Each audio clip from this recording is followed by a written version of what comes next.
जोहार द आवाज़ न्यूज़ में आपका स्वागत है। मैं इस वक्त Delhi civils IAS coaching centre पे मौजूद हूँ। यह हरिओम टावर के जस्ट अपोजिट में यह कोचिंग सेंटर अभी रिसेंटली स्टार्ट हुआ है। यहाँ पे हमारे साथ कुछ बच्चे हैं जिनसे बातचीत करेंगे कि क्या अलग है इस कोचिंग सेंटर में और क्या चीज़ें जो है इसमें अट्रैक्टिव है और कोचिंग सेंटर को कैसे ये अलग दिखाता है, क्या इसमें आपको खास लगा। और भी क्या नाम हुआ पहले तो आप ये बता दीजिए। मेरा नाम अनामिका है। पहली बात तो यहाँ के जो फैकल्टीज़ हैं वो बहुत ही सुपर पढ़ाते हैं। उनके पढ़ाने का तरीका बहुत यूनिक है एंड वो जिस तरीके से पढ़ाते हैं, जैसे pictorial representations via videos via diagrams, वो लाइक मैप्स बना के वो हमें चीज़ों को बहुत बेसिक वे में एक्सप्लेन करते हैं, जो कि बहुत लॉन्ग लास्टिंग रिटेनिंग कैपेसिटी को इंक्रीज़ करता है। तो बेसिकली यहाँ का एजुकेशन जो है वो ऐसा होता है ना कि आप अगर यहाँ पे एक बार पढ़ ले रहे हो, उसके बाद आप एक बार सिर्फ रिवाइज़ कर लो और एग्ज़ाम में आप कॉन्फिडेंटली जाके बैठ सकते हो। इतना ज़्यादा अच्छा क्वालिटी होता है। क्या जो आप पढ़ाई करती हैं वो क्या इसके बीच बीच में टेस्ट वगैरह लिए जाते हैं? हाँ बिल्कुल, वीकली टेस्ट होता है हमारा। जैसे मंडे टू सैटरडे क्लासेस होती हैं हमारी और सैटरडे को हमारा फिर टेस्ट होता है। इससे पहले भी कहीं आपने क्लासेस किया है क्या? हाँ किया है। तो फिर वहाँ छोड़ने का क्या रीज़न रहा, फिर यहाँ आने का क्या रीज़न रहा? ओके, देखिए इससे पहले मैंने जहाँ पे क्लासेस ज्वाइन किए थे वहाँ पर पहली बात तो फ़ीस बहुत ज़्यादा थी। फिर जब मैंने वहाँ पे एडमिशन लिया तो मुझे पता चला कि वहाँ पे हर बच्चे से अलग फ़ीस लिया जाता है। मतलब जो बच्चा जितना मैनिपुलेट कर पाए, अपना फ़ीस कम करवा पाए, उतना होता है। एंड कंपैरेटिवली मुझे बहुत ज़्यादा पे करना पड़ गया था पहली बात तो वहाँ पे। तो वो चलो फिर भी आदमी एक्सेप्ट कर ले, बट फिर क्या हुआ ना कि वहाँ पे फैकल्टीज़ वो किसी को भी बुला रहे हैं। जैसे वर्ल्ड हिस्ट्री के लिए उन लोगों ने को पता नहीं कोई टीचर मिला नहीं मिला, वो लोग एक रिसर्चर को उठा के ले आए। अब रिसर्चर जो है उसको टीचिंग स्किल्स थोड़े पता होंगी, वो रिसर्चेस करते हैं तो उनके पास नॉलेज हो सकता है, बट उनको टीचिंग स्किल्स तो ऑफ कोर्स नहीं होंगी ना। तो मैंने वहाँ पे कंप्लेन भी किया कि she is not a teacher and she is not delivering well, but वहाँ पे कोई एक्शन नहीं लिया गया उस चीज़ का। तो which was very much disturbing for me. And not just this, like इसके अलावा और भी बहुत सारी प्रॉब्लम्स वहाँ पे थी। ये सिर्फ मैंने वर्ल्ड हिस्ट्री का एक एग्जाम्पल दिया, और भी बहुत सारे सब्जेक्ट्स में मुझे प्रॉब्लम्स हो रही थी। मैंने उसको मैनेजमेंट को बोला भी पर कोई एक्शन नहीं लिया गया उसके अगेंस्ट। तो at the end of the day I had to take a strong decision and I shifted here to Delhi civils. जो आपने वहाँ फ़ी दिया वो तो आपका वेस्ट हो गया होगा ना? हाँ। यहाँ पे क्या आपकी फ़ी मतलब ऐसे रहे कि कोई भी बच्चा अफोर्ड कर सकता है? हाँ, प्राइस का यहाँ पर सीन ये है कि ये बहुत ज़्यादा अफोर्डेबल है। लाइक रांची में रह के इतना कम प्राइस में पहली बात तो यकीन ही नहीं हो रहा था कि इतने कम प्राइस में यहाँ पे लाइक इतनी बढ़िया फैसिलिटी मिल सकती है। इनफैक्ट लाइक क्लासेस तो बहुत बढ़िया होती हैं, टीचर्स भी लाइक हमेशा अवेलेबल होते हैं कि आपको लेट्स सपोज अगर क्लास में कुछ नहीं समझ आया तो आप क्लास में ही पूछ सकते हो। ऐसे होता है ना हेजिटेशन कि हाँ क्लास में बहुत बच्चों के बीच में नहीं पूछना है, तो आप पर्सनली भी उनसे बात कर सकते हो। कोई भी प्रॉब्लम है तो they are always there to help you, like there is someone to guide you all the time. यहाँ पर ये फैसिलिटी अवेलेबल है जो कहीं और तो डेफिनेटली नहीं मिलने वाला है। और भी कुछ बच्चे हैं जिनसे बातचीत करेंगे, हम बॉयज़ की ओर शिफ्ट करना चाहेंगे। आपसे कुछ बात करती हूँ। क्या नाम हुआ आपका, पहले तो ये बता दीजिए। मेरा नाम प्रतीक नंदन हुआ और मैं अभी यहाँ पर यूपीएससी की कोचिंग कर रहा हूँ। अच्छा, कब से आप आईएएस का मतलब क्लासेस कर रहे हो? मैं ऐसे तो पहले मैं ऑनलाइन मीडियम में करता था, बट अभी स्विच किया हूँ ऑफलाइन मीडियम में, क्योंकि यहाँ का टाइमिंग शेड्यूल ऐसा है जो कि मेरे मैच करता है मेरे जो वर्क में, क्योंकि मैं वर्किंग प्रोफेशनल हूँ।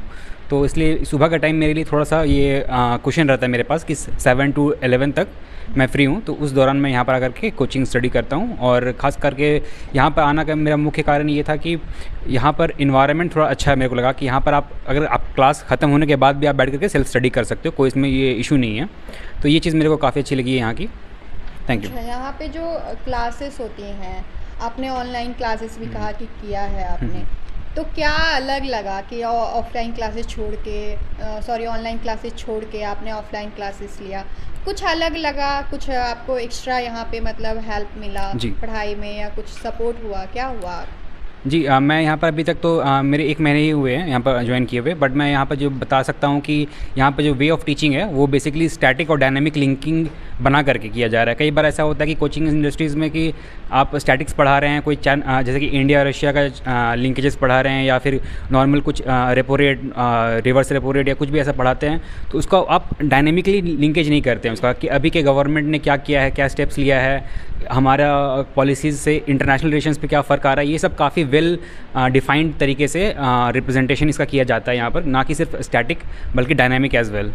हाँ, इट मीन्स ये हुआ कि ये जो भी पढ़ाई करते हैं उसको करंट अफेयर से लिंक करके, और ये अभी क्या इस पे असर पड़ रहा है या आने वाले टाइम में इसका क्या मतलब इफ़ेक्ट पड़ेगा, वो सब कुछ मतलब जोड़ते हुए यहाँ के टीचर जो है वो आपको पढ़ाते हैं, जो कि आपको बहुत बेहतर लगा और जगह से। क्योंकि यूपीएससी में आजकल ऐसे स्टैटिक क्वेश्चन डायरेक्टली नहीं पूछे जाते हैं, वो बेसिकली स्टैटोडायनामिक पैटर्न बदल चुका है, स्टैटोडायनामिक हो गए हैं क्वेश्चंस, और वो डायरेक्टली स्टैटिक से पूछा नहीं जा रहा है, तो उनको लिंकेज स्टैब्लिश करना पड़ता है और एक मल्टी फैसेटेड आंसर होना चाहिए। एक यूपीएससी का मेंस आंसर जनरली कहा जाता है कि एक मल्टी डायमेंशनल होना चाहिए, तो वो चीज़ काफ़ी मतलब यहाँ पर बताया जाता है कि इस जैसे एक पर्टिकुलर टॉपिक है उसको मल्टीपल कैसे तरीके से उसको लिख सकते हैं, अलग अलग पॉलिटिकल, सोशल, इकोनॉमिकल, अलग अलग आस्पेक्ट से उसको एक मल्टी डायमेंशनल बनाने का क्या क्या तरीका हो सकता है। और साथ ही साथ जैसे क्योंकि ये प्रिपरेशन अब जस्ट मैंने स्टार्ट ही किया, बट मैंने इससे पहले भी कहीं ऑनलाइन पढ़ा है, तो मैं ये समझ पा रहा हूँ कि यहाँ पर जो डिफरेंस क्रिएट हो रहा है वो स्टार्टिंग से ही आप मेंस ओरिएंटेड भी पढ़ाई कर रहे हैं, ऐसा नहीं कि पहले प्रीलिम्स ओरिएंटेड कर रहे हैं फिर then you are switching back to mains oriented programs, but here all the programs like mains and prelims are continuously carried on. और भी कुछ बच्चों से बातचीत करती हूँ। अच्छा, आपका नाम क्या हुआ पहले तो? जी, मेरा रवि हुआ। अच्छा, आईएएस जो प्रिपरेशन होता है उसके लिए बहुत मेन फैक्टर जो होता है वो मेंस का आंसर राइटिंग होता है। क्या मतलब इसके आंसर राइटिंग के प्रैक्टिस कैसे होते हैं, या किए जाते हैं, नहीं किए जाते, या पहले प्रीलिम्स आप लोग पढ़ाया जाता है फिर उसके बाद मेंस, प्रीलिम्स निकलने के बाद मेंस के बारे में सोचा जाता है? सर ऐसे मतलब कि क्लास के बाद मेंस ओरिएंटेड क्वेश्चन देते हैं रेगुलरली, दोनों सर पॉलिटी और ज्योग्राफी के, तो रेगुलरली देते हैं। मतलब कि रोज़ जो टॉपिक हुआ उसके बाद सर जो मतलब कि उससे क्वेश्चन जो मेंस में आए हुए हैं प्रीवियस ईयर में उनको सर देते हैं रेगुलरली हर क्लास में। अच्छा, मतलब रेगुलरली आपका मेंस आंसर राइटिंग का प्रैक्टिस चलते रहता है? हम लोग ऑफिस में जाकर के सर को आंसर दिखाते हैं रेगुलरली, तो सर हम लोग को बताते हैं ये क्या गलत है क्या नहीं है। तो सर लोग हमेशा मतलब जितना ऑफिस जब तक खुला रहता है तब तक रहते हैं ऑफिस में हम लोग। अच्छा, डाउट क्लियर करने के लिए। तो अभी तो बहुत कम समय हुआ है यहाँ पे, तो और भी कहीं क्लासेस किया है क्या? नहीं, मेरा पहला ही है, फर्स्ट है। अभी क्या मतलब इसके साथ कुछ और भी पढ़ाई कर रहे हैं? नहीं, बस ये ग्रेजुएशन कंप्लीट हो गया? नहीं, अभी है 4th सेमेस्टर में हम। अच्छा, 4th सेमेस्टर में। तो अभी अच्छा लग रहा है यहाँ पे पढ़ाई करके? बहुत अच्छा लग रहा है। तो यहाँ के बच्चों से हमने बातचीत किया, और यहाँ के बच्चे जो हैं वो और भी जगह पे क्लासेस किया है, कुछ लोगों ने ऑनलाइन क्लासेस भी किया है, कुछ लोगों ने और भी कोचिंग क्लासेस में क्लासेस किया है, लेकिन वहाँ सेटिस्फाइंग उनको पढ़ाई नहीं लगा, जिसके कारण वो शिफ्ट होकर के यहाँ आए हुए हैं। अपने खुद बच्चों की बातें सुनी कि क्या कुछ अलग रहा। रेगुलरली यहाँ पे मेंस आंसर राइटिंग कराए जाते हैं, हर वीकली टेस्ट लिया जाता है, और जो पढ़ाई है वो करेंट अफेयर से ऐड करके डायनेमिक तरीके से इसको पढ़ाई किया जाता है, ताकि बच्चे को जो है आंसर राइटिंग के लिए भी तैयार किया जाए, साथ ही जो क्वेश्चंस जिस तरीके के प्रीवियस में आ चुके हैं उसके भी आंसर राइटिंग किए जाते हैं, और टीचर्स हमेशा अवेलेबल रहते हैं, जिसको जब भी बच्चे कुछ ऐसा टॉपिक रहा जो समझ नहीं आया तो बच्चे जा करके टीचर से जब भी हो वो जा करके उस टॉपिक्स के बारे में समझ सकते हैं। डायरेक्ट यहाँ के फैकल्टी से बातचीत करेंगे और बताने का प्रयास करेंगे कि क्या कुछ जो फ़ी स्ट्रक्चर है वो क्या है, और कितना अफोर्डिंग है, और क्या कुछ अलग है और कोचिंग क्लासेस से। सर, आप करेंट अफेयर और डायनेमिक सब्जेक्ट्स को कैसे कवर करते हैं, और यहाँ के स्पेसिफिक कोई स्ट्रेटेजी है? देखिए, करंट अफेयर्स की सबसे बड़ी दुविधा ये है कि मार्केट में ना करंट अफेयर्स के बहुत सारे सोर्सेस हैं। तो करंट अफेयर्स के टफ होने का कारण ये नहीं कि टॉपिक टफ है। करंट अफेयर्स के टफ होने का रीजन ये है कि बहुत सारा रिसोर्स और बहुत सारा मैटर है। तो यहाँ पे हम कोशिश ये कर रहे हैं, जो हमारी टीम है एक्सपर्ट्स की, स्पेशली करंट अफेयर्स की, पहले तो हम पिछले 10 सालों का, अगर यूपीएससी है और स्टेट पीएससी है, दोनों का अलग अलग किस टाइप के करंट अफेयर्स के क्वेश्चंस आ रहे हैं, और उस टाइप के पैटर्न को समझकर एनालिसिस करके जो भी करंट अफेयर्स के टॉपिक्स आ रहे हैं न्यूज में, उससे कैसे क्वेश्चन बन सकते हैं, कैसे क्वेश्चन बने जा रहे हैं, उससे करंट अफेयर्स के नोट्स बनाए जाते हैं। और फिर हर weekly to weekly base current affairs के स्पेशल टेस्ट होते हैं, ताकि बच्चा जो पढ़ रहा है जब वो क्वेश्चन फॉर्मेट में आता है, जो कि अल्टीमेटली एग्जाम में आएगा भी, तो उसको वो डील कर पा रहा है कि नहीं कर पा रहा है। उसके बाद सिर्फ टेस्ट ही नहीं, सिर्फ करंट अफेयर्स ही नहीं, उसके बाद स्पेशली करंट अफेयर्स के लिए न्यूज़पेपर रीडिंग के लिए हमारी टीम है जो बच्चों को गाइड करती है कि किस टॉपिक को पढ़ना है, कितना डिटेल पढ़ना है। किसी टॉपिक को डिटेल पढ़ने की जरूरत नहीं है, तो वो कौन से टॉपिक है, कौन से टॉपिक में डिटेल्ड एनालिसिस करनी पड़ती है, वो कौन से टॉपिक है। तो ये सारी चीजों को जब हम तरीके से करें, तो कुछ बहुत स्पेशल तो नहीं करना है, इन चीजों को तरीके से करा जाए तो करंट अफेयर्स को आसानी से कॉन्कर किया जा सकता है। बच्चों को कोई सब्जेक्ट्स अगर बहुत ज्यादा डिफिकल्ट लगते हैं तो उसको आप इंटरेस्टिंग कैसे बना देते हैं?